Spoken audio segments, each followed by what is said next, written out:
Buenas noches. Está hoy con nosotros el escritor y periodista Vicente Verdú, que intervendrá en el espacio El autor y su obra, en el que ya se ha contado con la presencia de José Saramago, José Ángel Valente, Susan Sontag, Juan Goytisolo, Eduardo Aroteglen, Eduardo Galeano y Günter Grass, entre otros. Vicente Verdú es doctor en Ciencias Sociales por la Universidad de la Sorbona y es miembro de la Fundación Nieman de la Universidad de Harvard. Escribe regularmente en El País, diario en el que ha ocupado el puesto de jefe de opinión y jefe de cultura. En 1971, la editorial Anagrama publica su primer libro, titulado Si usted no hace regalos, le asesinarán. Entre otros títulos publicados citaremos Noviazgo y matrimonio en la burguesía española, El fútbol, mitos, ritos y símbolos, El éxito y el fracaso, Nuevos amores, nuevas familias, Emociones, señoras y señores, que fue premio Espasa de ensayo. También en Anagrama ha publicado los volúmenes de cuentos, Héroes y vecinos, cuentos de matrimonio, así como los ensayos Días sin fumar, que fue finalista del premio Anagrama de ensayo en el 1988, y El planeta americano, con el que obtuvo el premio Anagrama de ensayo en el 96. Además ha publicado El estilo del mundo, La vida en el capitalismo de ficción, en Anagrama 2003, Yo y tú, objetos de lujo, debate 2005. Sus libros más recientes son No ficción, Anagrama 2008, y Pasé con Posé, Alfaguara 2008. Su último título, muy esperado por cierto, es El capitalismo funeral, publicado recientemente en la editorial Anagrama. Vicente Verdú, en el transcurso de su intervención, abordará la ausencia del género en la literatura, ya que en palabras del escritor, lo peor que hace medio siglo le podía pasar a un autor en una sociedad con las cosas más claras y rectas era no poseer género. Sin embargo, lo peor actualmente en una sociedad turbia, confusa y mestiza es tener muy claro el género y el sexo. A juicio de Verdú, ser novelista es hoy tan antiguo, insufrible y empachoso como ser un hombre o una mujer mujer. Lo que todos los contemporáneos pretendemos hacer ahora, en palabras de Verdú, dentro y fuera de la red, es tratar el mundo sin prejuicios, valores no absolutos y actitudes flexibles. De otro modo, no solo nos equivocaremos, tampoco nos comunicaremos ni entenderemos nada. Para Vicente Verdú, la pintura y la música se dieron cuenta hace tiempo de que nuevas tecnologías habían mandado al museo el bodegón y la sonata. Al museo el bodegón y la sonata. Sin embargo, los literatos, novelistas, no parecen haberse enterado del paso del tiempo y sus circunstancias. La consecuencia de todo esto es que todos los novelistas son hoy personajes de pensamiento y costumbres, de preferencias, vicios y hasta aspectos característicos de otro tiempo. Con esta opinión netamente negativa, dice Verdú, me reflejo a mí y a mi obra. Por último, como es habitual, una vez terminada su intervención, se abrirá un turno de debate y de coloquio. Con la gratitud de la Fundación César Manrique, tiene la palabra Vicente Verdú. Sí. Muchas gracias. Bueno, la verdad es que la presentación, como la ha planteado tan polémicamente, casi ya imagino que tiene, como es habitual, más interés el momento en que podamos dialogar, si quieren ustedes, que el que yo vaya a ocupar exponiendo lo que ha sido mi vida profesional, que por otra parte siento pues como algo tan común como lo es en cualquier otro oficio, esta profesión de escritor que ha sido mitificada en otro tiempo, ahora sería ridículo seguir mitificándola, ¿no? El siglo XIX tuvo, y por eso también la referencia que ha hecho el compañero a los novelistas y estas gentes que se embeben tanto de su profesión como si estuvieran realizando un oficio sagrado, ¿no? Bueno, el siglo XIX contribuyó a que fuera de esta manera. El siglo XIX, tras la Ilustración y el orden más basado en la razón que la superstición y el pensamiento oscuro, pues digamos desmontó todo lo que podía ser una veneración religiosa y todo lo que significaba en el poder político un monarca que recibía el poder divino y actuaba de acuerdo con las leyes que se suponía inspiraban el mundo a través del Creador. Cuando esa estructura, digamos, teologal se desmontó y se desacralizó en el mundo político y en el mundo social con el decrecimiento progresivo de la presencia religiosa, derivó hacia una inesperada sacralización del artista, porque claro, el artista era el creador que quedaba, ¿no? El creador que además empezaba a desarrollar su función reproduciendo todo el relato de la inmolación de Cristo en el mundo para salvar a la humanidad. De modo que el artista, por lo general, era un tuberculoso, o había encontrado la vocación en una enfermedad, era gente que vivía penosamente, que sufría la sífilis, que era alcohólico, y indispensablemente que creara con dolor, ¿no? Esta idea de entregar la obra maestra, una obra importante, no se concebía si no era a través de un sufrimiento, ¿no? Un desgarro, de modo que se ha venido arrastrando la ecuación de que los artistas son gentes que no son felices, porque si fueran felices pues no escribirían, no pintarían, no compondrían. Entonces toda la producción, digamos, del arte está basada en el dolor, ¿no?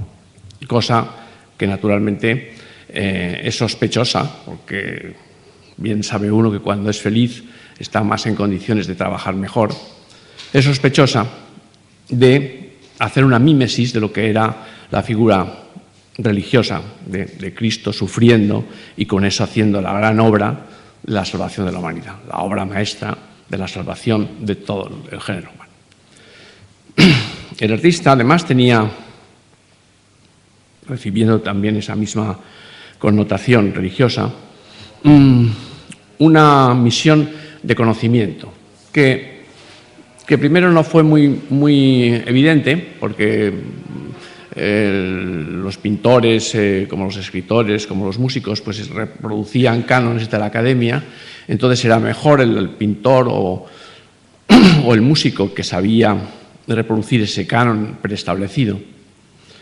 Pero con el desarrollo de esa secularización, con la preeminencia del individuo sobre las leyes anticipadas y preestablecidas, con la preeminencia del individuo, empezó a tomar importancia la originalidad, y el hecho mismo de crear un producto distinto al preexistente, pues ya suponía una atención, una aportación de valor. Así, muchas de las críticas que se hacían de las obras se apoyaban fundamentalmente en la originalidad, en la novedad, en las características singulares de este pintor o de este escritor, etc., ¿no? Bueno, al principio el nacimiento de la novela individual es de esa época. Los impresionistas nacen en la pintura también de esa época, o sea, expresando su yo interior. Y esa corriente se acentúa, como bien todo el mundo sabe, a primeros del siglo XX y después pues con toda la introspección del psicoanálisis, todo lo que eso supuso de darle importancia al mundo interior sobre el exterior. Ya, como se ha dicho en la presentación muy bien, me viene muy bien que se haya mencionado ya antes, el pintor no pinta el paisaje exterior, sino que trata de pintar el paisaje interior, toda la admiración que todavía persiste por los impresionistas, todos ellos, ¿no? Y si son locos como Van Gogh, pues más así, ¿no? Más locos, más desquiciados. Bueno, tampoco es que fuera tan loco Van Gogh, sino que tenía después esos problemas, como otros lo tuvieron como Nonell lo tuvo porque era un sifilítico y sufría ataques, o el otro tenía delirium tremens y tenía visiones extravagantes. Bueno, pues esas visiones que les proporcionaba su singularidad personal empezaron a ser valoradas, y el artista se convirtió efectivamente en un creador de mundos, ¿no? Esa creación de mundos nuevos, empezó a verse paralela con el gran desarrollo de la ciencia, la nueva ciencia, no la newtoniana clásica del siglo XVIII, XVII y XIX, sino con la nueva ciencia menos del siglo XX. Se vio viendo como una aportación al conocimiento de la realidad y una aportación al conocimiento de la condición humana. Entonces el artista era el creador y, en cierto sentido, también el poseedor del sentido de la vida, o el que abría oportunidades de conocimiento del mundo que obtenían los demás a través de su mediación. De modo que era, en todos los aspectos,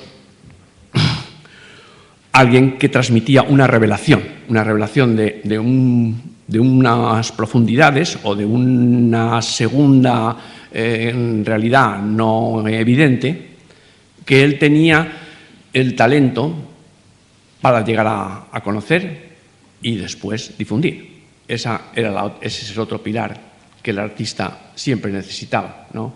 En tiempos de los encargos que se hacían a los pintores, o de los versos que se recitaban a los reyes o en las cortes y demás, las músicas que se componían en esos medios, pues bueno, no había necesidad, digamos, sino de responder a los gustos que hacían el encargo. Pero a los gustos que hacían el encargo y al público que lo pagaba, el público de cortesano que lo pagaba. Pero cuando el artista se individualiza, se convierte en un individuo no apegado a una corte ni a unos encargos de una clase determinada, sino que tiene que expresarse para un público más complejo y más surtido, lo que aspira también es al que ese conocimiento que él obtiene, el que se le atribuye, al que se lo atribuyen, sea un conocimiento también que los demás reciban, porque de ese recibimiento, y cuanto mayor, mejor, más importante será su aportación y más importante será él como profesional y como individuo. Bueno, entonces llegamos al punto en que hay dos pilares básicos vamos, digamos, más digamos, en el siglo XX, ya llegados al siglo XX, dos pilares básicos en los que se apoya la creación. Lo uno es esa parte todavía sacralizada que se arrastra del conocimiento de un mundo ulterior o un mundo de una profundidad y de unas dimensiones que a lo mejor, o de unas calidades que a lo mejor los demás no acceden a ella, y él tiene el talento imbuido por su condición de artista de ver. Y la otra, indispensable también, cada vez más en el siglo XX, es el saberlo comunicar. Las vanguardias todavía estaban en los años primeros del siglo, las primeras 2 décadas del siglo, estaban complacidas y satisfechas con que sus invenciones, sus experimentos, sus ensayos provocadores sobre la burguesía, en un mundo que todavía permanecía estable como arrastrándolo del burgués del siglo XIX, se sentían, complacidos y conformes con que esas obras que innovaban fueran celebradas por un pequeño núcleo y que fueran provocadoras, que también era una función político-artística, provocadoras de esa burguesía establecida contra la que estaban, ¿no? Bueno, los fovistas, todo el movimiento de las vanguardias artísticas, tanto en la poesía como en la pintura, como en la música. Todos hicieron de eso una bandera. La provocación, la música dejó de pensar en que tenía que ser armónica y buscó desarmonías, dejó de pensar que fuera narrativa, como venía siendo la música. La música, en fin, regresaré a este punto porque me parece muy importante, ¿no? La música, la pintura, todos eran narrativos, ¿no? Porque el libro era una referencia capital, ¿no?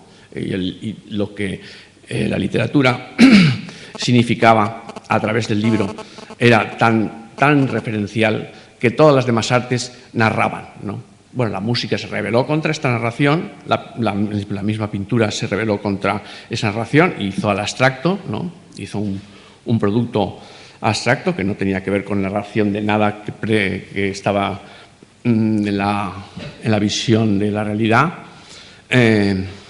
Y la escritura también lo hizo a través de, pues, Mallarmé es un ejemplo eximio de este movimiento, de hacer una poesía que no tuviera que ver tanto con sentimientos o emociones fáciles de descubrir en uno mismo, sino con elementos que provocaban, por su propio desconcierto y su propia ordenación desordenada o con un orden desconocido, emociones o afectaciones del conocimiento innovadoras.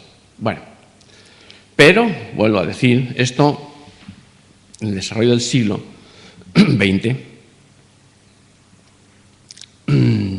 tenía que comunicarse. El siglo XX es un siglo, y ahora el XXI ha sido, por supuesto, ya la culminación de estos primeros años, ¿no? Un siglo que ha ido desarrollando mucho la comunicación, ¿no? Y el artista ha ido a la par de ese desarrollo, ¿no? De esa evolución. No bastaba con inventar, sino con hacer compartible ese conocimiento de la invención. No bastaba con ser un gran creador, sino en ser un gran comunicador. De manera que al día de hoy, luego vendré a decir por qué tiene que ver esto conmigo. Al día de hoy, como bien vemos, ¿no? El triunfador en los bestsellers estos del Millennium y lo que quiera que sea, no es tanto que descubre mundos no sé qué, sino que crea acontecimientos en los que participan cientos o miles de millones de personas, ¿no? Ese es el mundo de Internet, ese es el mundo del net art en la red, un arte visual, una imagen que se comunica instantáneamente y por millones. Es el mundo de la nueva literatura que se hace, o como quiera que se llame eso, ¿no? A través de la escritura en los blogs o a través de la escritura en toda esa gran extensión que es la red, en la que el mundo está todo participando.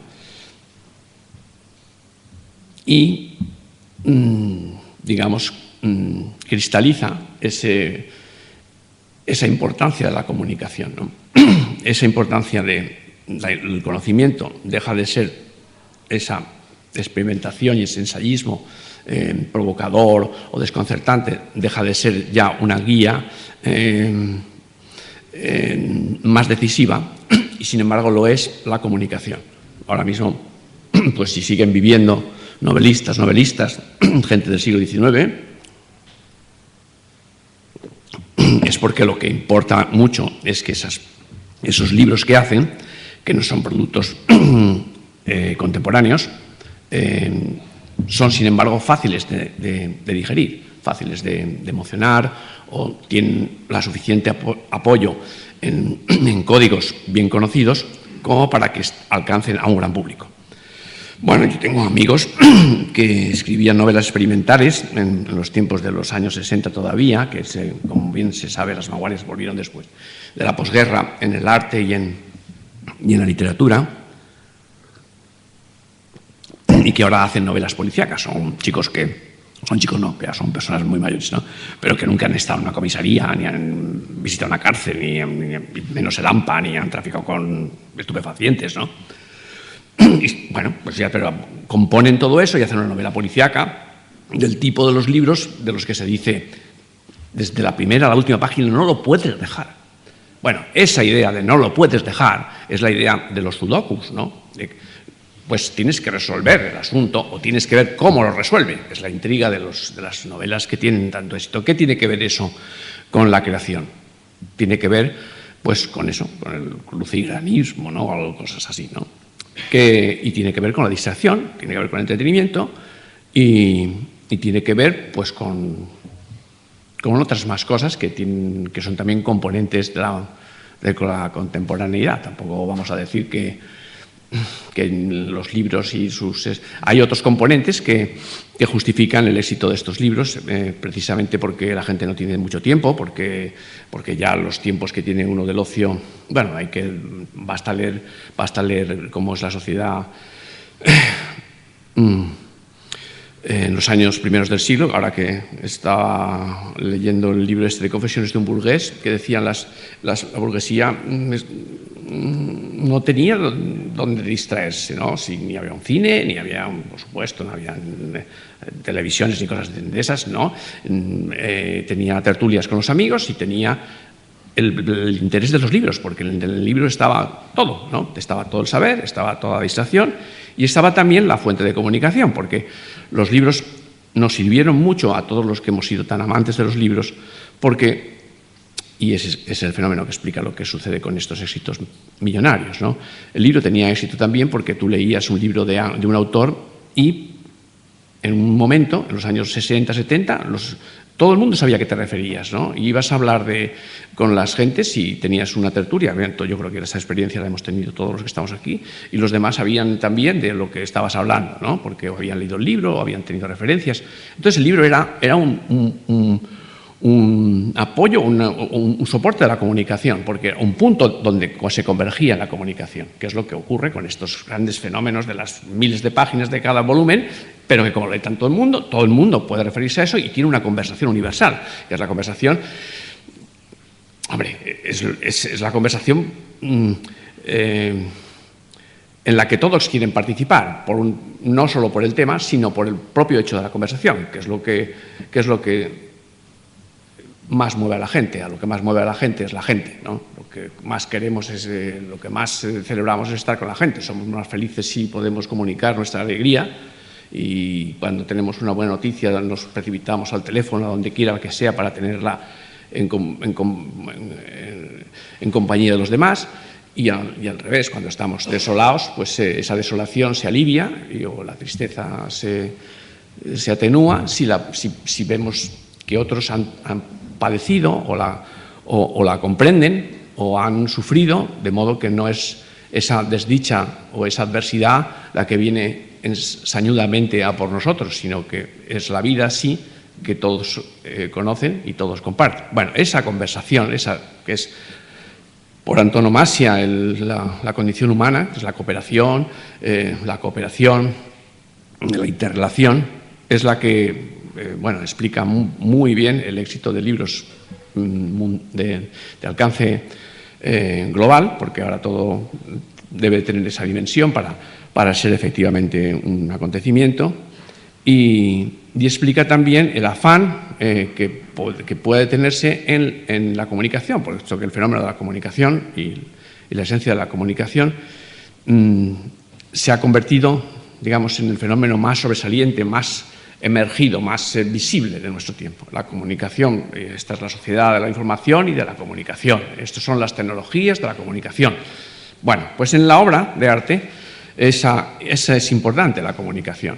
De ese modo, los artistas inventan poco ya, ¿no? Ya, por otro lado, pues han provocado todo lo que se les ha ocurrido y ha llegado a un punto en que la provocación ya no produce provocación, ya no produce escándalo, ¿no? Y hay más, digamos, más interés en lo que es esa parte, ese pilar de apoyo, que en lo que es de comunicar, que en lo que es el pilar de apoyo de conocer más allá, ¿no? El conocer más allá, pues está ahora reservado a la ciencia aplicada, la ciencia y aplicada, no a la ciencia en términos de la ciencia pura, ¿no? Sino la ciencia aplicada, porque las tecnologías están reclamando siempre es el mismo fenómeno, ¿no? La ciencia no es la ciencia, por tanto, por el conocimiento, como porque se proyecta en una tecnología que después es compartida y es celebrada. Los premios Príncipe de Asturias, a los emails y al móvil y tal, tienen que ver precisamente con eso, no premian una invención, digamos, de un nuevo conocimiento de mundos más abstrusos, sino premian un asunto de invención que tiene que ver con la comunicación. Bueno, todo esto dicho como marco general, pues yo creo que más o menos todos estábamos metidos en ello, ¿no?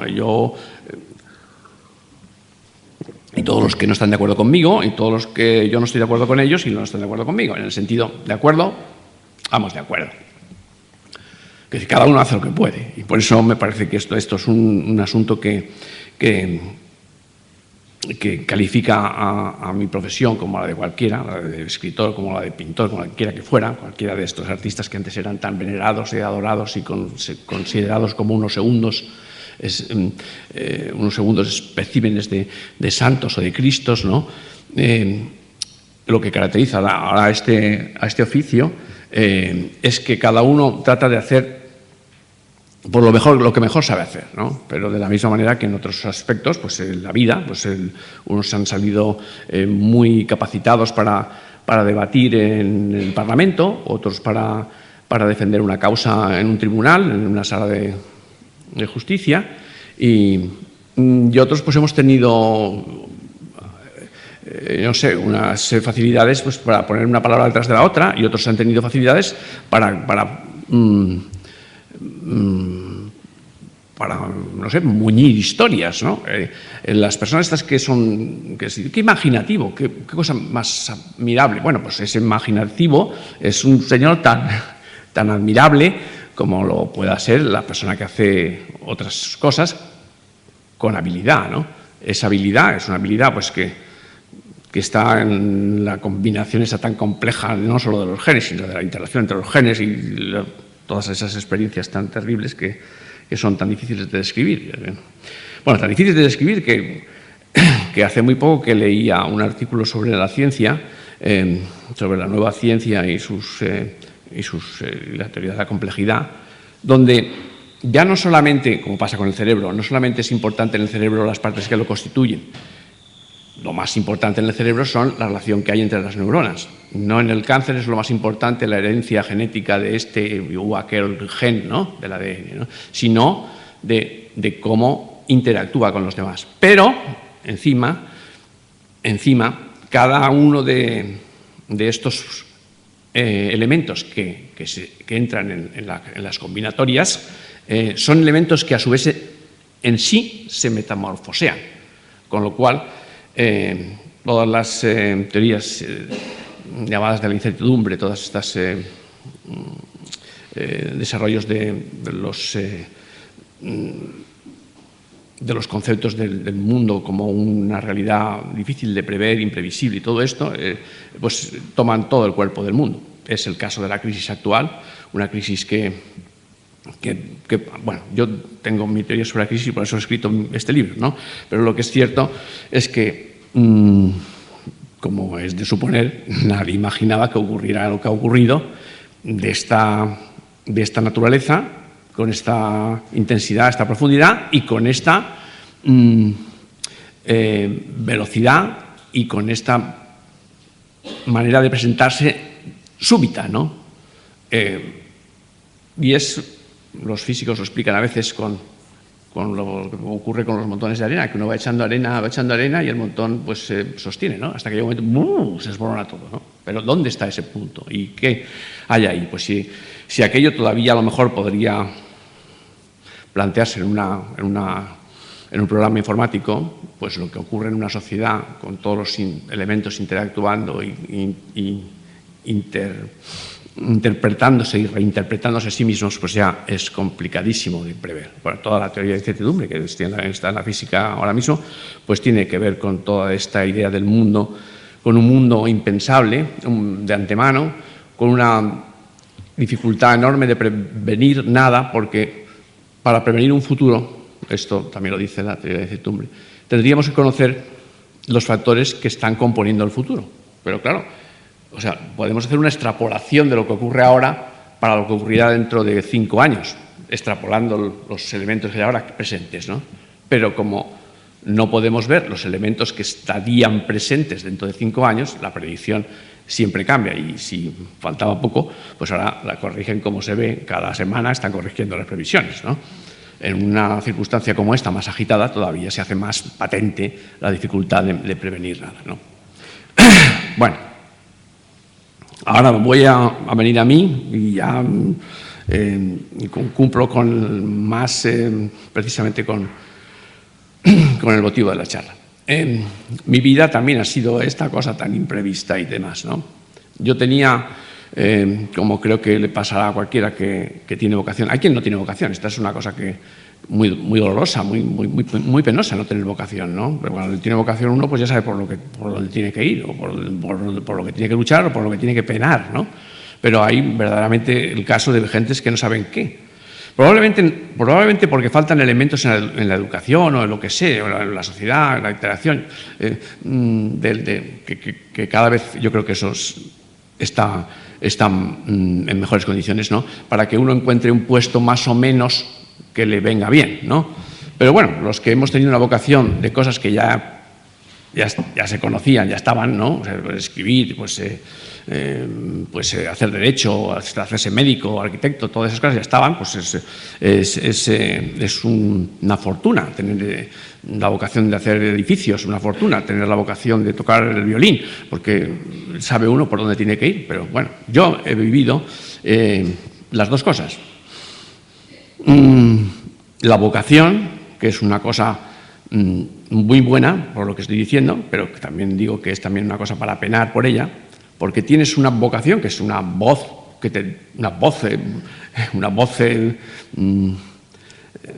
poderosa, que te está, un superego, ¿no? Que te está conduciendo en esa dirección y que si no la cumples sientes culpa y siempre parece que estás en pecado mortal si no escribes, porque tienes esa voz que tienes que escribir y no sabes por qué, Dios mío, se ha metido esto dentro de mí, ¿no? Y bueno, muchos escritores escriben como yo mismo, ¿no? He escrito mucha parte de mi vida por sentimiento de culpa, porque si no escribía me encontraba muy mal y si escribía me encontraba mejor, ¿no?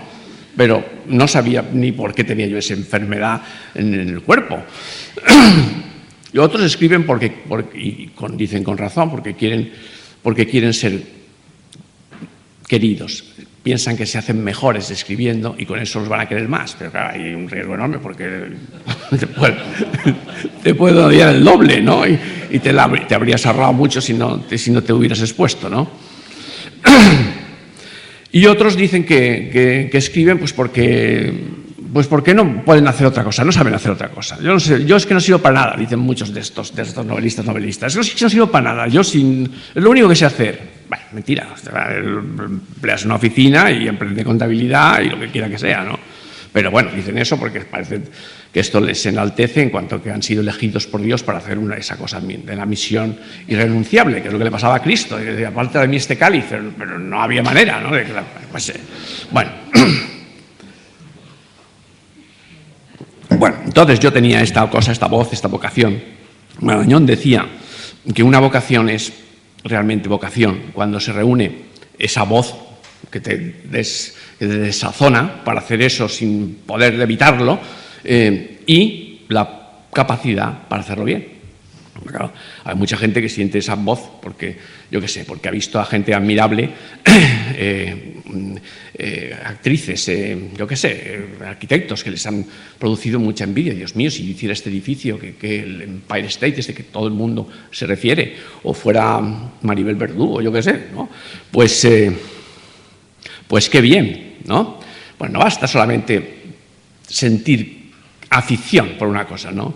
Sino, decía Marañón, sino que esa afición se cruce con una capacidad, con un talento, ¿no? Con un talento no quiere decir talentoso, sino simplemente con esa clase de condición, ¿no? Bueno, yo vi muy claro que tenía esa voz, ¿no? Esa voz tormentosa y atormentadora y torturadora, ¿no? Y la capacidad, pues era la capacidad que me reconocía, pues primero mi padre, después un amigo, y hasta que llegó un punto en el preuniversitario que hacíamos entonces, que la persona que hacía la tutela de todo el grupo, porque había profesores de una asignatura de otra, pero luego había un tutor en un colegio de curas de La Salle, que me llamó a su despacho y me dijo: Vicente, ya estoy harto de que copies lo que escribes. Dime de dónde lo copias. Yo no copio nada. Y bueno, ya hablaremos, me dijo.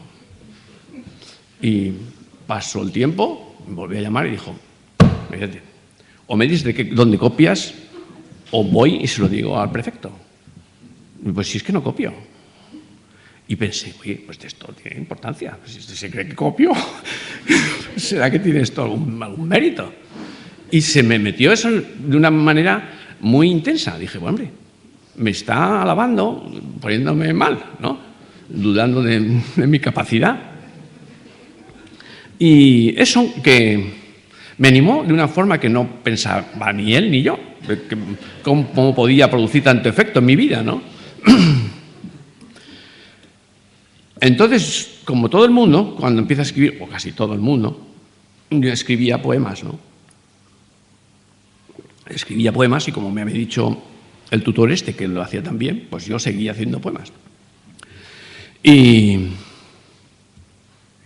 me quedaba finalista. Me quedaba finalista una vez y otra vez y otra vez, pero no había ningún premio que me dieran de poesía. Entonces, como la voz esa de escribir no cesaba y no se conjugaba con que yo pudiera encontrar una recompensa suficiente en el mundo, que ya no era el colegio de curas, sino el público en general, a través de la poesía, me dije, hay que escribir, puesto que esta voz no calla, y vamos a hacerlo de la forma que sea más accesible para ti, ¿no? Y me hice periodista. Pensé, con la poesía no vas a ningún lado, puesto ya que te han rechazado una y otra vez. Vamos, pues me rechazaba, era un rechazo de lo peor, porque siempre te quedaba finalista y luego te escribía una carta a uno del jurado y decía, yo por mí le hubiera dado a usted el premio, pero no me daba el premio. Y yo hice entonces, por circunstancias más complejas que no vienen al caso, pero siempre con la voz esa presente, muy culpabilizadora y tal, yo hice... primero porque como yo era un alumno destacado y entonces se llevaba eso de que el destacado hiciera ingeniería, pues yo empecé a estudiar ingeniería. Y cuando hice ingeniería y vi, junto a Alberto Corazón, que teníamos los dos el mismo pupitre en el ICA y en Madrid, hacíamos los dos ingeniería y una vez hablamos francamente y me interesa, y a ti, además, es que además no había manera de aprobar el cálculo, nos sorprendía. Aprobábamos casi todo, pero el cálculo no lo aprobábamos. Y entonces Alberto se fue por el mundo editorial, del diseño, y yo, medio asustado, medio exultante, fui a mi padre y le dije, mira, que no quiero ser ingeniero. Como mi padre era abogado, le di una alegría. Pero, claro, no lo quería decir, porque él quería que sobre todo que yo fuera abogado, como él, ¿no?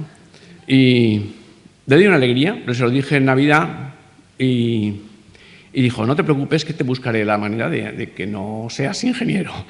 Pero como entonces las cosas eran mucho más rígidas que ahora, para pasar de un bachiller de ciencias, como yo había hecho, a un bachiller de letras que me permitía estudiar una carrera más afín de filosofía o una cosa de letras, no era posible si no perdías un curso entero, ¿no? Si no tenías un curso realizado en alguna facultad. Bueno, esto pues también te ponía un poco un curso entero de una cosa que no te interese. Yo ya no estaba dispuesto a seguir con la ingeniería, con Alberto ya había llegado al acuerdo de que no seguíamos en aquella institución un día más, y mi padre me arregló la cosa, como me prometió, buscando que tuviera una matrícula en una carrera en económicas, que entonces tenía, bueno, y tiene asignaturas de derecho, tiene derecho civil, tiene derecho mercantil, tiene derecho laboral, tiene sociología, las cosas que tenían que ver con la letra. Tenía historia de la economía, que era historia de la humanidad, en fin, tenía cosas de esas que pensé, bueno, pues un periodo de transición no está mal. Entonces, en febrero, entré entré en el CEU, en esta cosa privada, a estudiar económicas. Y claro, yo me mataba a estudiar ingeniería, ni me gustaba, ni era fácil. Estudiaba como un demonio todos los meses anteriores, hasta Navidad o hasta febrero. En febrero pasé a económicas y vi aquello y pues qué fácil es todo esto, ¿no? Pero fue tan fácil que yo saqué todas matrículas menos una, ¿no? Y todos se quedaron asombrados. Hubiera sacado en tan pocos meses tanta matrícula. Y con eso me caí en lo peor, que es que todos decidieron que fuera economista. Bueno, todos decidieron menos yo, pero yo también colaboré, claro, si no, no, como... Pero dije, hombre, estaba en el CEU, pues me metieron en San Pablo, que era el colegio mayor, que era dificilísimo entonces entrar, todo eran halagos para no sé qué, me hicieron colegial mayor muy pronto, y con eso empecé a recibir premios que cada vez eran más perniciosos, ¿no? Premios, bueno, hasta que llegué a quinto, y no lo haré muy largo, pero en quinto volví a la situación del Alberto Corazón, del ingeniero, y ¿dónde voy a parar siendo economista, ¿no? Y esta duda, que me empezó a planteárseme pues, en la primavera, me llevó a suspender 5 asignaturas en mi clase. Con lo cual también desconcerté a todo el mundo, porque todos me esperaban que fuera gente de cambio y bolsa y cosas que ya estaban preparados a las académicas. Y como pasa con estas cosas de la vida, ¿no? Hubo una oportunidad muy poco probable, de tener una ocasión de una beca en París, con gentes con las que yo simpatizaba y que eran gentes izquierdistas, antifranquistas, todo esto. Bueno, y con un mundo de gente ya más introducida en el marxismo, que yo no lo estaba tanto, pero con los que simpatizaba, ¿no? Y bueno, entonces yo creo que por equivocación dijeron, pues estos 6 a París. Y nos mandaron a París. Bueno, nos mandaron a París con la beca esa, que yo es lo que estudié en la Sorbona, y de ahí obtuve el doctorado que se ha mencionado. Y ya en París, bueno, pues allí en París era todo un gusto de esos de los bohemios y la escritura y toda la cosa, ¿no? Pero claro, tenía que volver a España. Y entonces me dije en un momento que ya veía que tenía que volver a España. Bueno, escríbete esta frase en la mente, porque es lo que había leído en los libros, ¿no? La frase era, no vivirás sino de la escritura. Y con eso me hice periodista, porque, como he dicho antes, de poesía no iba a sacar nada. Me hice periodista, como era fácil hacerse porque ya tenía pues, suficientes conocimientos a través de la carrera y lo que había aprendido en París y todo eso, fue fácil ser periodista, o sea, entrar en la escuela y hacer los cursos enseguida, y enseguida también obtuve empleo y así empecé a escribir. Primero escribía de bolsa, quedaba por las noches hasta que cerraba la bolsa, escribía de bolsa porque era lo que era, yo era economista, no sabía nada, pero bueno, ahí cogíamos el teletipo y pegábamos. Y después, pues cuando ya me harté, porque era increíble, bueno, también me llamaba el director, porque yo tardaba, como yo quería hacer poesía, pues yo tardaba en hacer el artículo pues 2 horas y media, una cosa así, ¿no? Y me acuerdo que tenía un colaborador del periódico que venía con una cartera, se sentaba a mi lado y hablaba también de empresas, ¿no? Venía con la cartera, ponía la cartera, ponía en la máquina y en 25 minutos o eso acababa. Sacaba de la máquina así, y entregaba el artículo. Y yo estaba 2 horas y media, un día me llamó al director y me dijo, pero Vicente, esto es un periódico, no puedes estar tanto tiempo escribiendo una cosa. Escribir bien, me dijo, que eso se me quedó grabado, escribir bien no es escribir bien es escribir bien deprisa.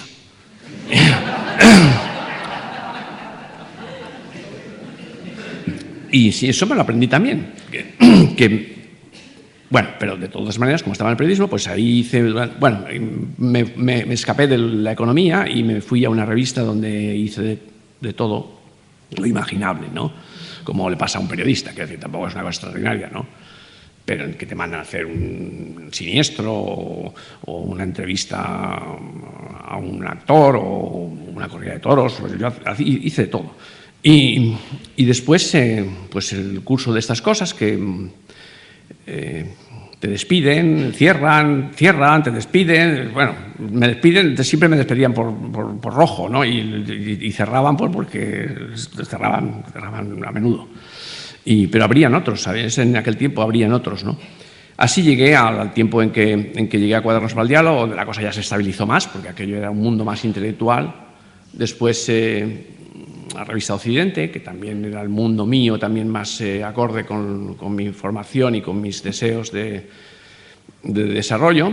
Y después vino el periódico, en el que entré de jefe de opinión, porque yo entonces ya era una persona que sabía, ya era una persona avezada, y el periódico estaba en una fase muy exultante de una excitación inimaginable, ¿no? para una persona que le gustara escribir y viera y pudiera disfrutar del efecto de la escritura. El periódico El País en los años 80 era un pastel para un editorialista o para un articulista. Escribías lo que fuera, había una repercusión, había un feedback, o el gobierno se disgustaba, o se disgustaba no sé qué, o cartas de los lectores. O sea, tú te veías vivo, veías vivo al periódico y veías viveza en lo que pudieras imaginar, porque después tenías la recompensa de la respuesta de los lectores, ¿no? Bueno, unos años muy excitantes y a la vez muy castigadores, porque exigían mucho tiempo. El ser jefe de opinión en el periódico era como ser el director, porque no había manera de irse de allí. Si luego salíamos de allí, no había manera de irse de los sitios, porque te rodaban, porque todos querían estar bien contigo para que les publicaras las cosas. Yo me encargaba de todo lo que eran las colaboraciones del periódico, de los editoriales, de las cartas, todo lo que era la opinión del periódico. Los periódicos, como todo el mundo sabe, hay bueno, ahora ya está todo mezclado, pero nosotros en El País, para dejarlo muy claro, separábamos, y eso siempre ha sido una norma fundamental en el periodismo, la información de la opinión. Un periódico siempre, eso era un dogma, ¿no? Primero, una cosa es la información y otra cosa es la opinión. Y no mezclemos la información con la opinión, cosa completamente imposible, porque eso es como la Santísima Trinidad. O sea, no había forma de separar nunca la opinión de cualquiera que haya leído un periódico y haya estado en la escena del crimen, se dará cuenta que lo que cuenta el periodista no es nada de lo que él ha visto, porque claro, el periodista cuenta lo que cree que ha visto. Pero bueno, en el periódico hacíamos incluso el simulacro de dividir una cosa de la otra, de forma que cuando titulábamos una información, titulábamos en redonda, y cuando hacíamos una información poníamos cursiva el título, ¿no? Para que la gente viera que nos dábamos cuenta de que una cosa era opinión y otra cosa era información. Bueno, pues todo lo que era opinión me correspondía a mí conducirlo, y con ello pues conducir también las colaboraciones, porque eran opinión, o sea, catedráticos, escritores, novelistas y novelistas o novelistas, todos los que tenían algo que pensaban que tenían que decir desde Madrid o desde cualquier otro lugar, ¿no? Pues pensaban que tenían que estar bien conmigo o pensaban que les iría mejor si estaban bien conmigo, de modo que era agotador las llamadas, los halagos, los acorralamientos, bueno, en fin, años terribles, ¿no? Y años de penitencia, como diría Carlos Barral, y años también muy gratificadores, ¿no? Profesionalmente y personalmente. Pero tampoco era escribir. Aquello era administrar la opinión, estar en un periódico en una aventura muy interesante y muy atractiva, pero no era escribir, ¿no? Así que me escapé a Estados Unidos, como una cosa como lo de otro de París. Me escapé a Estados Unidos, que es de lo que viene mi relación con Harvard. Entonces era muy fácil para mí, o sea, en la situación en la que yo estaba profesionalmente, era fácil tener becas, y llegué a tener hasta 4. Tenía 4 becas porque, por otro lado, yo me pasé mucho tiempo diciéndolo a los demás, id y pedid, porque es que hay muchas becas que me dicen, y esta que no quieres tú, ¿no habrá algún amigo tuyo que la quiera? Porque había becas de fabricantes textiles de Sabadell, había becas de instituciones desconocidas de Santander, becas Wilson de la universidad no sé dónde, para que fuera uno a la biblioteca del Congreso en Washington y estuviera allí 6 horas o 5 horas al día estudiando, y no las daban. Y pasaban los años y decían, nos falta un español. cosa que contribuyó a que yo tuviera esta beca tan buena, que fui a Harvard, porque era un español. Porque antes que a mí, la beca se la dieron a mi amigo José Antonio Martínez Soler, porque a José Antonio Martínez Soler, que dirigía una revista en la que yo también trabajé, se le ocurrió, bueno, es un loco, pero es una persona atractiva, un loco por lo atractivo que es y por lo aventurero y por... Se hizo una casa de una planta de casi 300 metros cuadrados, él solo, con sus hijos, que eran pequeñitos, ¿no?, y con amigos. Y yo le dije, Antonio, ¿pero cómo te has podido hacer tú una casa? Y me decía, ¿tú has hecho el bachillerato? Pues todo el mundo que ha hecho el bachillerato sabe hacerse una casa. Se hizo la casa, bueno, era un personaje, hacía paellas, ¿no? Pues no sabía hacer paellas, él es de Almería, ¿no? Pero bueno, no sabía hacer paellas, ¿no? Y cuando hacía las paellas, que invitaba a personajes, porque conocía a todos los políticos, hombres de negocios, los directores de los bancos, de Banesto, no sé, íbamos allí al campo donde se había hecho la casa esta, y la paella que él hacía unas paellas enormes, claro, eran muchos, ¿no? De todas la llamarada que venía de la paella, sudaba porque era de los que sudaban muchísimo. Y hacía, ahora esto está, y decía, se quitaba un poco de sudor y tiraba en la paella. Esto da más sabor ahora. Bueno, pues en esta beca, el primero que la había disfrutado había sido José Antonio Martínez Soler, porque como en esta locura que tenía, se le había ocurrido, en plena época franquista, hacer un informe en una revista que se llamaba Doblón, sobre la Guardia Civil, corrupciones en la Guardia Civil. Entonces, la Guardia Civil lo esperó en el Alto de los Leones, que es en Madrid, le acorraló con los coches y le pegó una paliza que no lo mató de milagro, ¿no? Pues le pasaron cosas a José Antonio muy raras. Bueno, esta no era rara porque se la había buscado, pero una vez le picó una garrapata y perdió el habla, ¿no? Bueno, en este caso le dieron la paliza esta tan tremenda que fue un asunto... claro, su mujer era la corresponsal del Wall Street Journal de Madrid, ¿no? Entonces la chica, Anna Wesley, contó en el Wall Street Journal la paliza que le habían pegado al director de Doblón, que era su marido. Y con eso, pues cuando él pidió la beca, pues se añadió, y yo soy el de la paliza. Y entonces, pues, ganó la beca en Harvard. La beca en Harvard era el paraíso terrenal, porque era todo Harvard a tu disposición. O sea, tú podías hacer lo que te daba la gana. Te pedían que hicieras un papel al final de curso de 5 folios y tal, pero lo que era la beca era la reunión de 12 periodistas norteamericanos y uno de cada continente, ¿no? Entonces vivíamos cada uno vivía en su apartamento, a veces algunos estaban casados y tal, y luego teníamos un centro de reunión donde venían a vernos pues todas las personalidades norteamericanas, porque aquello de Harvard, como bien se sabe, tiene una influencia enorme, tiene un contacto con todo el mundo judío muy, muy fuerte, porque está basado en esta trama, y la beca consistía en este privilegio que teníamos cada miércoles de tener una conversación con las personas que deseáramos, porque podíamos escogerlas de todo Estados Unidos. Pues fuimos una de las veces vinieron, pues, bueno, en fin, es igual, vino todo el mundo. Y luego tenías la oportunidad de hacer el curso que te diera la gana con el profesor que quisieras.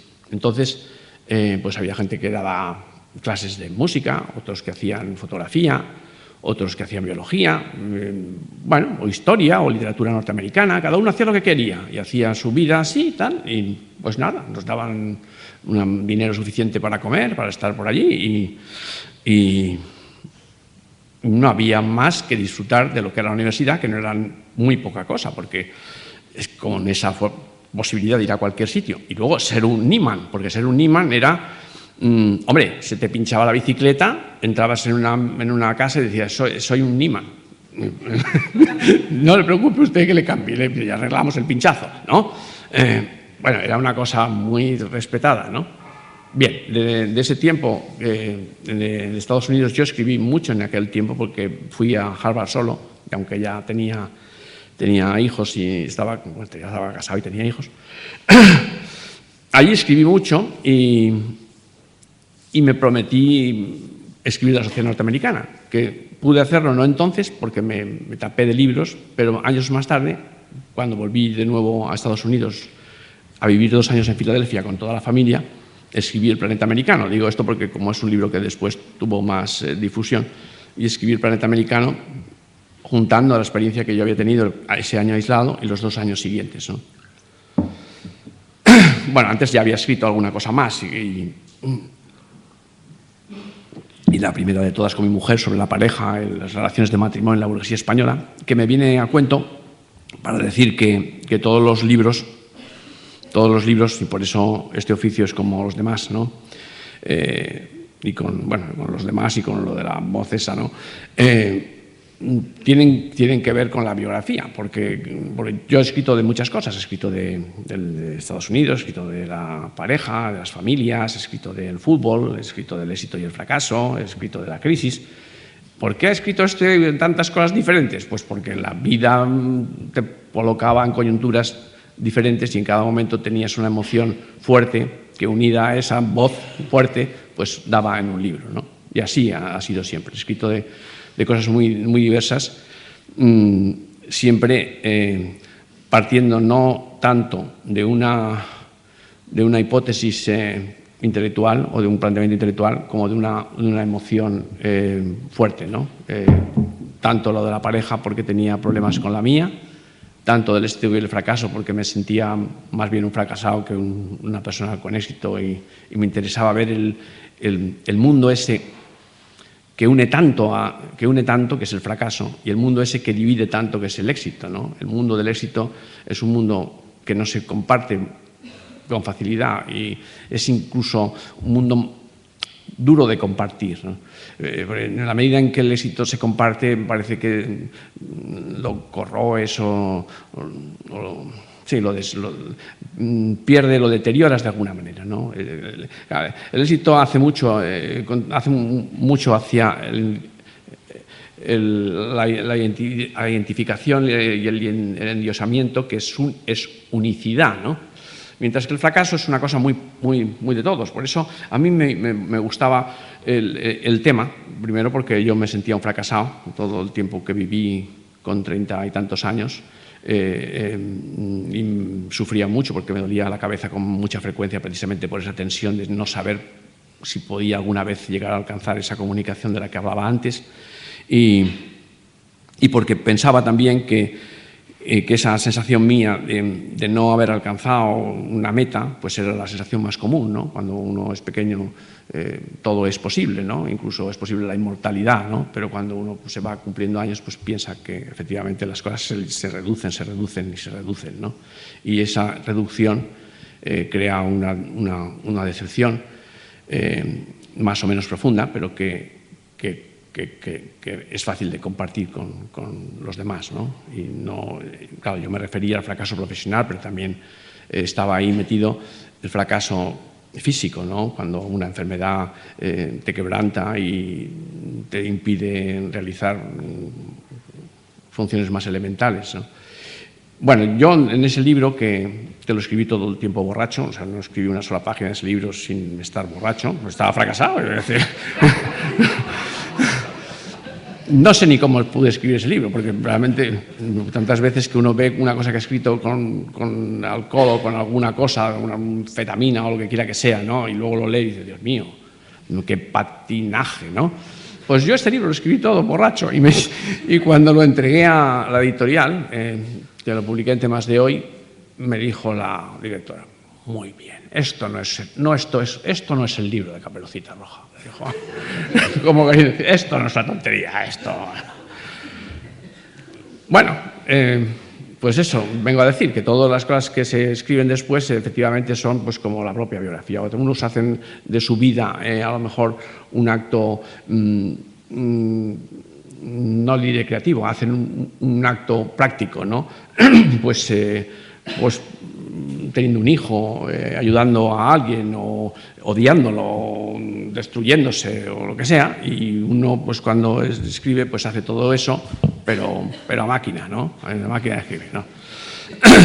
Y bueno, y prácticamente yo creo que eso es todo. Yo no tengo más cosas diferentes, creo yo, o muy diferentes por lo menos en estos momentos no se me ocurren para añadir. Bueno, ahora ustedes son los que pueden preguntar si tienen interés. Gracias.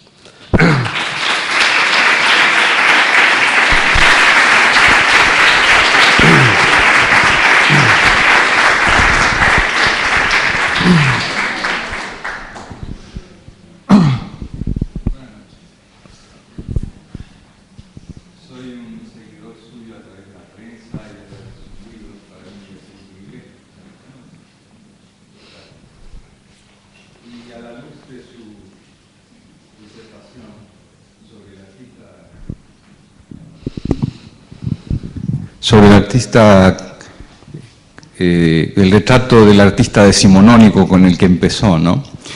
Me he quedado pensando en si acaso ha quedado un poco difuminado el perfil del escritor contemporáneo. A lo largo de esta charla también he notado como algunos puntos de contacto entre su propia biografía y otros escritores españoles contemporáneos. Pensaba en Vilamatas, por ejemplo, que quiso ser escritor en París. ¿Cómo podría usted definirnos el perfil del autor contemporáneo, el del siglo XXI, en relación a ese malditismo del XIX? Bueno, he querido decirlo, claro, no lo he dicho de esa manera tan explícita como me pides, pero lo que creo que tenemos, en fin, en la medida que yo sea contemporáneo, pero lo que tenemos más presente es lo de comunicar, ¿no? Por ejemplo, ser claro. A mí me ha ayudado muchísimo el periodismo, como es fácil de entender, ¿no?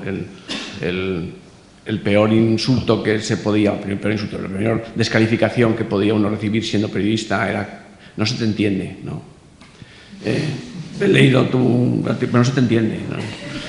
Yo me acuerdo que tenía un cuñado, bueno, no era un cuñado, era casado con una prima hermana mía, árbitro de primera, y me lo decía a menudo, ¿no? Cuando lo veía en Elche me decía: bueno, Vicente, es que no sé cómo escribes, es que no se te entiende.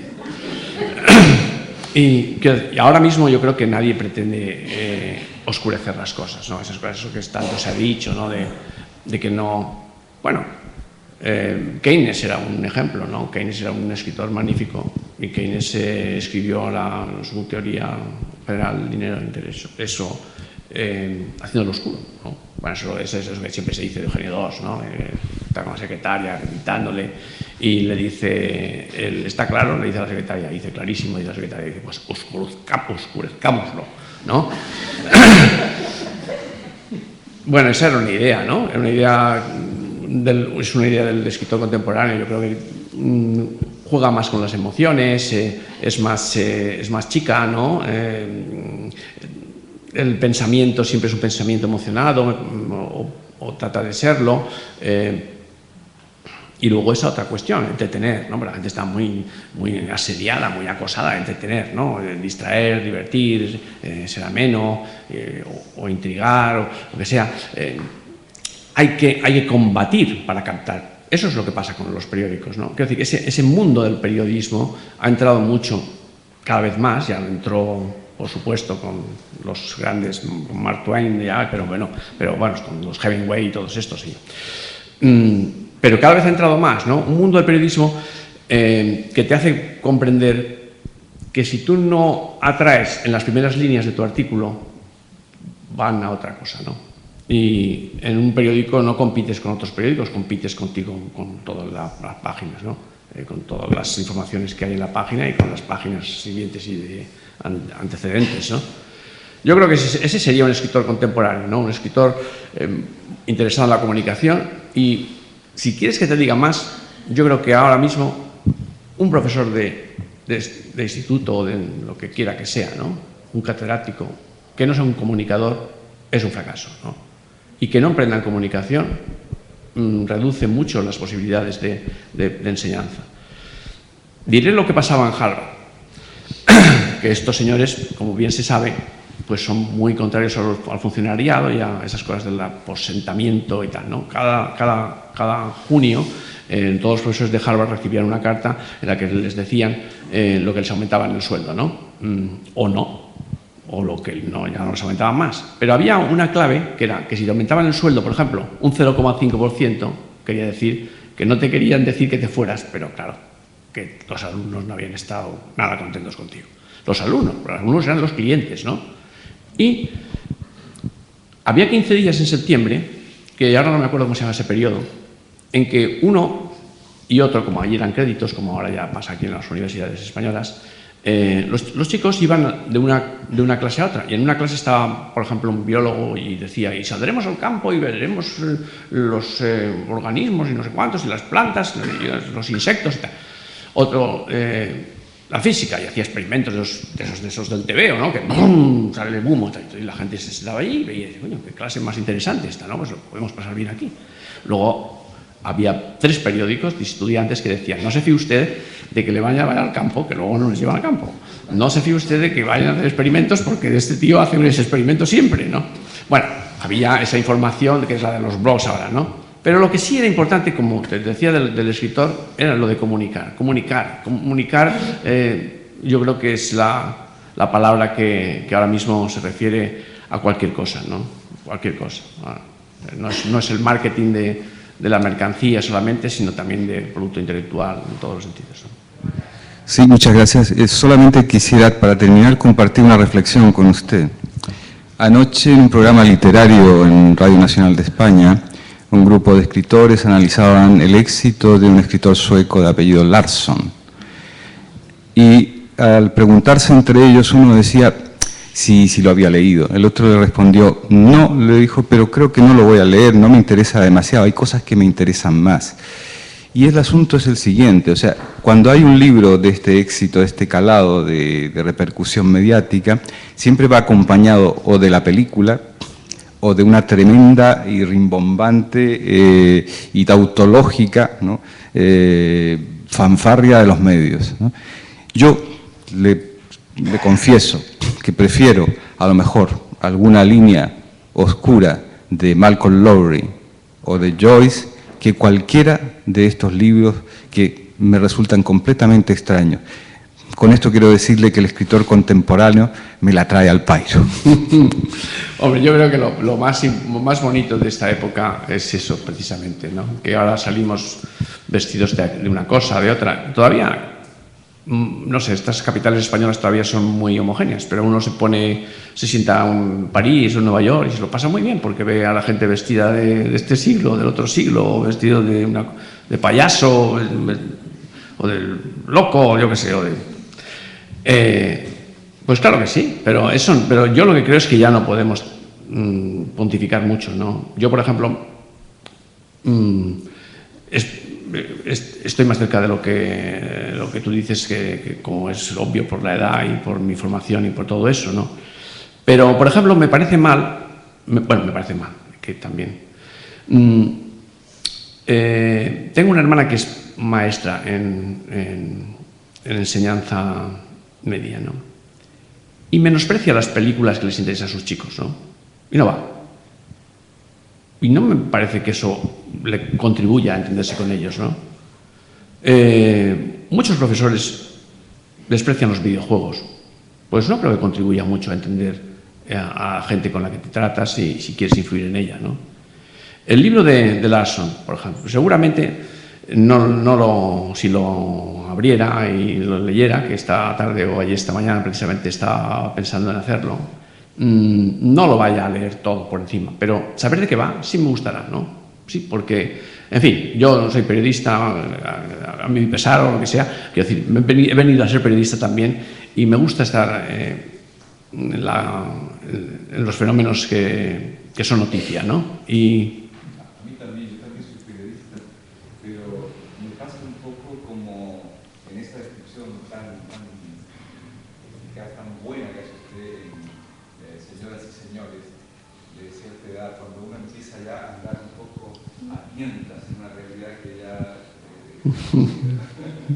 Hombre, yo te digo, yo es que también me dedico, no sé, en estos últimos años, aunque yo creo que todo es una patraña, pero en fin, me he dedicado a tratar de interpretar la sociedad contemporánea, ¿no?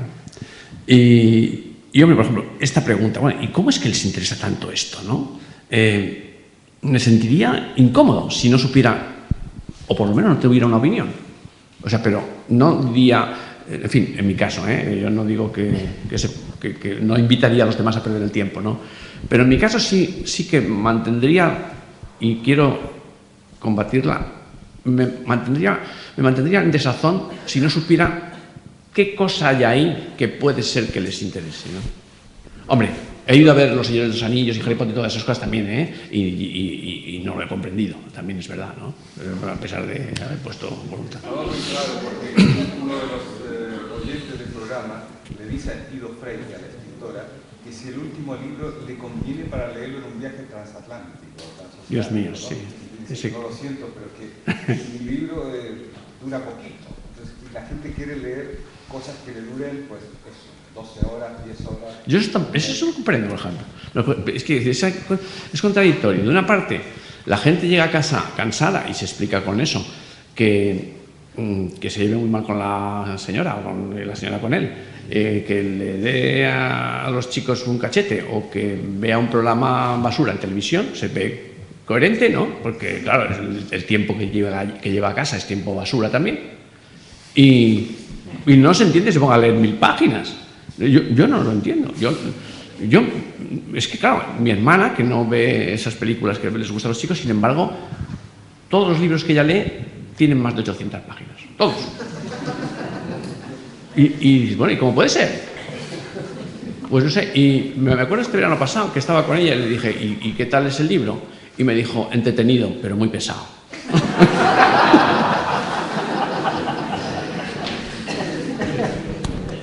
Bueno, yo confieso que he leído los 2 primeros tomos de Millennium, he disfrutado, como en su día disfruté leyendo El Planeta Americano, espero no ofenderle.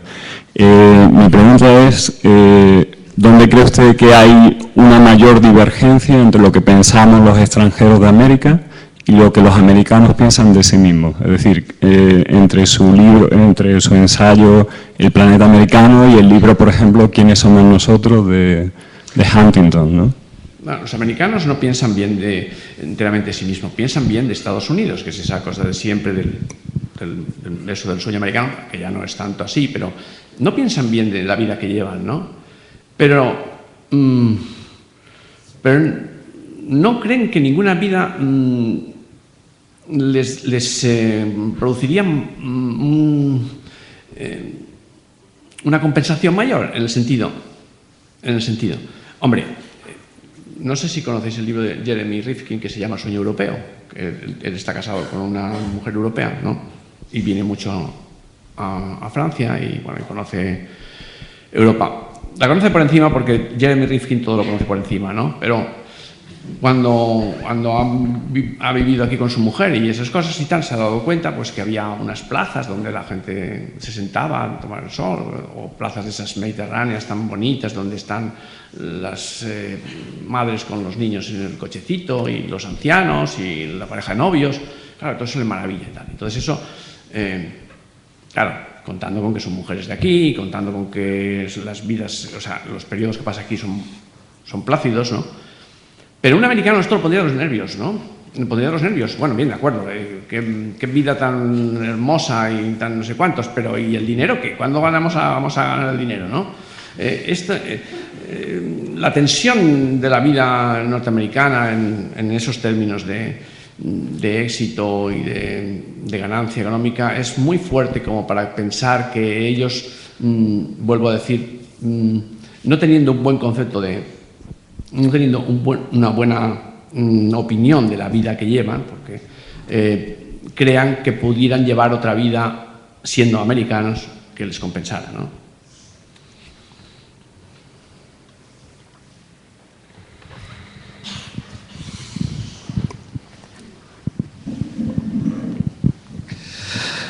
Muchas gracias, señor Verdú, por su humildad y además por mostrarnos así como es usted, así tan, no sé. Me pensaba que iba a ser quizás de otra manera, pero no obstante me agradezco que se haya mostrado tal y como es. Hay mucha información basura, ¿verdad? Hay una cantidad de información basura que impide a los creadores en la comunicación a poder llegar también a comunicar. Esto creo que es un hándicap, que se pone una cantidad de información que daña bastante las mentes de las personas, ¿no es así? ¿Usted está conmigo en esto? Sí, bueno, lo que tenemos es eso que tú mismo dices, de que hay una sobreabundancia y una basura, claro, porque hay mucho elemento tóxico confundido con el otro.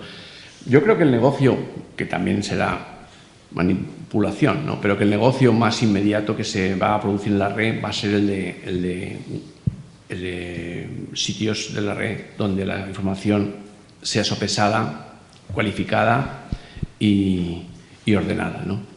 Creo que es el próximo negocio que se hará para sacarle provecho a toda esa cantidad de elementos que ahora mismo es difícil que todas las personas estén en condiciones de discernir lo que es bueno de lo que es malo, ¿no? Viniendo todo presentado de la misma manera, ¿no? Bueno, en fin, esto también es lo que ha ocurrido antes con los periódicos y con las editoriales, ¿no? Antes teníamos garantía de que una cosa podía ser verdad si estaba bajo The New York Times, ¿no? Y el New York Times basaba su prestigio y su negocio en que la información era verdadera, ¿no? Eso pasa con todos los productos en general, porque claro, si en una carnicería te dan carne con hormonas y en la de al lado no, pues inmediatamente, si tú quieres alimentarte bien y sanamente, pues irías a la que te da la carne más sana, ¿no? Y en la información igual, la información es un producto muy delicado, porque si pierdes de verosimilitud, pierdes lo que es la condición fundamental de lo que vendes, ¿no? Y en la red, ahora mismo, ese batiburrillo no puede sostenerse. No puede ser que uno le dé a una entrada y le salgan 150.000 informaciones, no puede ser, ¿no? Eso, y luego, por otro lado, una cantidad de repeticiones. Está mal hecho eso, pero yo creo que todo el mundo que se vaya a ordenar en el futuro va a ser un mundo que se ordene en base a la red, ¿eh? Quiero decir, no sabemos cómo se puede hacer una democracia participativa, así, anárquico, horizontal, lo que quiera. No lo sabemos, pero ahí está el asunto. Lo que no lo está el asunto es con señores representantes corruptos, ya todos, en todos los países, no en Camerún, sino en todos los ayuntamientos, todos corruptos, ¿no? Y además aposentados ahí 4 años. No puede ser. No puede ser que un ministro lo estén suspendiendo una y otra vez cada sondeo y sigan en el ministerio. ¿Eso qué es? ¿Cómo puede ser que un presidente haga y deshaga a su antojo hasta que tenga una moción de censura porque vengan otras, o que no haya una posibilidad de una moción de censura y se pase otro periodo? Eso es tan antiguo tan antiguo como que tenía su coherencia con un mundo en el que, como antes se estaba diciendo, el pueblo quería decir: no me da las leyes Dios a través del monarca, no me gobierna un poder absoluto que inventa el orden de la convivencia, sino las leyes nos las damos a nosotros mismos en un parlamento, ¿de acuerdo? Bueno, eso nunca fue perfecto, evidentemente, pero fue un salto importantísimo que ha acreditado a la democracia durante todo este tiempo, la democracia, esta democracia representativa. Pero ahora creo que allá tenemos medios, no sé cuánto tiempo nos tardaremos en organizar todo esto, pero no cabe duda de que el futuro de la democracia está ahí, como creo que el futuro de la información o el futuro de la composición del mundo está ahí, está en esa clase de espacio que es el de la red, ¿no? Sí, pero están los Goliaths de las audiencias, ¿no? ¿Cómo? Los Goliaths de las audiencias, esos entes tan poderosos que marcan un poco las líneas de la opinión pública, y entonces es muy difícil que el comunicador pueda filtrarse, a no ser que, como usted decía, en algunos momentos puedas localizar a alguien por la red que de alguna manera tenga esa lucidez que permita comunicarte y que le observes como a un auténtico creador, porque un creador es aquel que te ayuda en el camino de la realización, ¿no? Y el creador ahora no está solamente en el mundo del arte, está en el mundo de la economía, está en el mundo de la ciencia, está en el mundo de la medicina, etc. Entonces el creador auténtico, el verdadero artista ahora es el que consiga la fórmula ideal económica que estamos buscando ahora todo el planeta, ¿no? Por ejemplo. Entonces, en este sentido, para poder filtrar toda esa información, hay unos grandes Goliaths ahí, aposentados, que marcan un poco las líneas del pensamiento y donde todo el mundo pues va en esa dirección. Bueno, eso cada vez es más difícil, ¿verdad? Porque cuando hay más oscuridad es posible, es más fácil la manipulación, ¿no? Cuando ahora mismo que se habla de lo que se llama el periodismo ciudadano, hay muchas denuncias de atropellos, de inmoralidades que hace la gente directamente, ¿no? Una experiencia que hemos venido teniendo ya hace años es esa del videoaficionado que está en el sitio de la cuestión, ¿no? y toma de la cámara aquello. Bueno, ahora los periódicos están basándose, todos los periódicos están basándose en un mundo de acciones que tienen que ver en buena parte con los lectores. Hay muchos programas de radio que, como bien se sabe, lo hacen los radioyentes. A ver, que cuente cada uno cómo le fue en Navidad con la suegra, ¿no? Uno cuenta una historia. Los digitales, en los periódicos digitales están todos dando valor a lo que los lectores valoran, ¿no? Los libros se puntúan por los lectores de los libros, ¿no? Las películas se puntúan por los que ven la película. Los críticos literarios o los críticos de cine, que serían esos Goliaths que digamos, esos están completamente defraudados de su capacidad de influencia en relación a lo que tenían hace 10 años, ¿no? No quiero decir con esto que las cosas van a ser todas de color de rosa, ni mucho menos, ¿no? Pero me parece que precisamente el color rosa habría que buscarlo ahí antes que en no sé qué, en reformar la ley electoral. Me parece que eso es chocolate del oro, eso no cambia en nada la naturaleza de las cosas, ¿no? Que venga, entonces, que haya más representantes, que en lugar de 2 partidos haya 3 partidos y que en lugar de 2 nacionalistas haya 1, bueno, quiero decir, todo lo que eso, que las listas no sean eso, sino que no sean creadas por el partido, sino que sean, ¿cómo se llama?, nominales, ¿no? No abiertas, no creo que resuelva el problema fundamental del asunto, ¿no? Bueno, puede que mejoren las cosas, pero me parece que el sistema ha colapsado ya, ¿no? Ha colapsado ya, y la prueba la tenemos en que, a ver qué país nos vamos, ¿a Inglaterra? ¿Nos vamos a Francia? ¿Nos vamos a Italia? ¿Nos vamos a España? ¿Pero dónde hay? Bueno, en Europa, como bien se sabe, el último Eurobarómetro, la institución más corrupta que aparecía a ojos de los ciudadanos eran los políticos. Todavía en España salían primero los empresarios. ¿Hay alguna buena razón para votar? Yo no voto. Yo no voto porque ni merecen respeto ni intelectual, ni me merece crédito la institución. Pero bueno, es una opinión. Buenas noches, señor Vicente. Yo no puedo ser hipócrita, yo no he leído ninguno de sus libros, la verdad, pero sí que agradezco el hecho del striptease humano que ha hecho usted aquí, hablando con honestidad, en cuanto a que me gustaría preguntarle tantas cosas, ¿no? Pero sencillamente le voy a preguntar una.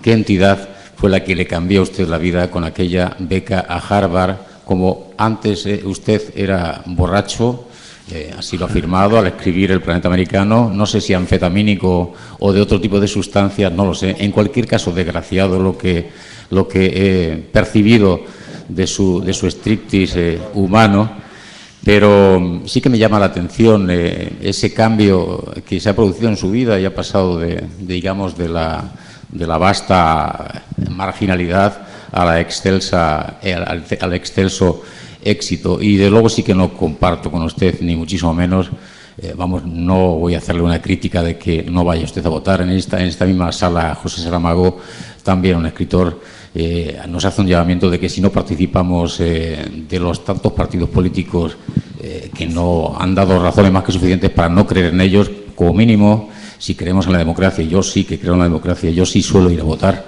y a veces, muchas veces, más de las que me gustaría, voto en blanco. Demuestro que soy demócrata. Otros podrán fomentar abstenciones o subjetivamente, con su actitud, decir que están por otras cosas. No creo, señor Vicente, que la democracia nos llegue a través de Internet, de este supuesto error de medios de comunicación del ejército americano, ni me creo siquiera, incluso para terminar, lo que dice el periódico de País, ni me creo la verdad oficial del New York Times, donde hoy el periódico El País dice que en Irán el Twitter, estas comunidades virtuales en Internet, que gracias al Twitter nos estamos informando de lo que está pasando realmente. Yo creo que a través de esta red precisamente lo que ocurrirá va a ser lo contrario, un nuevo orden mundial basado en el fascismo. Nada más, gracias y buenas noches. Bueno, es una opinión. Me parece que sí, que bien, que me parece que... Ahora, me parece respetable, sí. ¿Cómo? No me ha contestado a la pregunta única que le he hecho. ¿Qué entidad fue la que le proporcionó la beca para estudiar? ¿Que quién me lo proporcionó? ¿Qué entidad le proporcionó la beca que le cambió la vida cuando fue a estudiar a Harvard? Si se puede saber. Ah, ¿qué entidad? No, la Nieman es una beca que tiene una convocatoria anual e internacional y bueno, tampoco es que me cambiara la vida, en fin, yo lo que hice fue salir de una situación en la que estaba con una tensión enorme en los 3 o 4 años que viví como jefe de opinión, jefe de cultura, todo muy involucrado en el periódico. Me cambió la vida en ese sentido, claro. Yo llegaba a casa muy tarde, salía pronto y no vivía sino para el periódico. Eso me cambió la vida porque después no hice eso ya.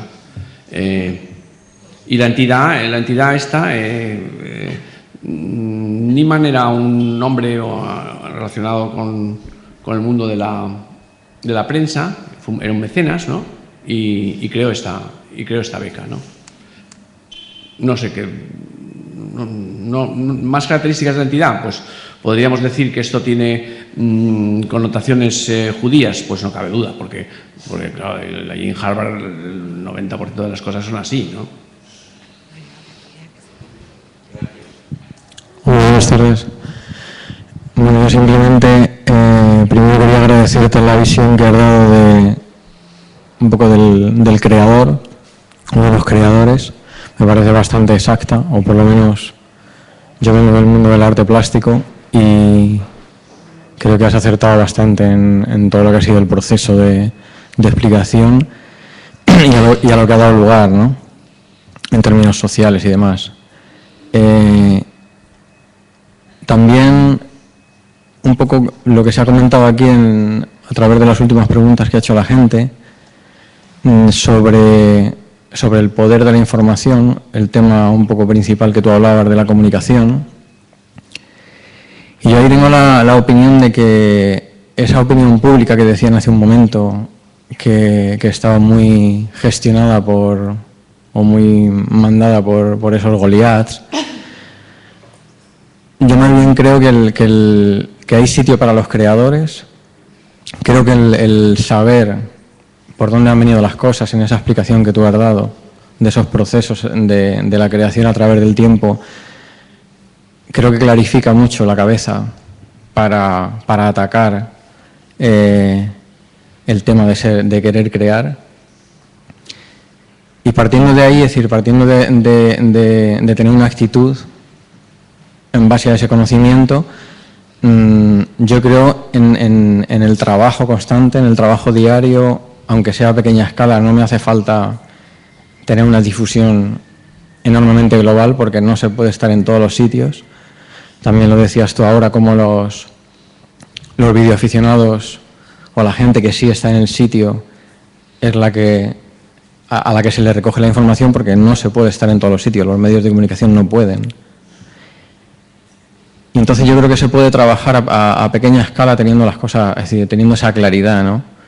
Y enganchándolo también con lo que has dicho tú de cómo en Internet, o bueno, en Internet como el medio más importante ahora, va a prevalecer en los próximos años las informaciones claras. A lo mejor no son tan ambiciosas, pero sí claras, y que la gente sepa de lo que en ellos están hablando, ¿no? Y no cree confusión. Y yo creo que en ese sentido es por donde hay que trabajar, ¿no? Yo eso creo, sí. Bueno, no sé si ya tenemos que ir a cenar todos, ¿no? Si es las 10:15. Venga, muchas gracias a todos.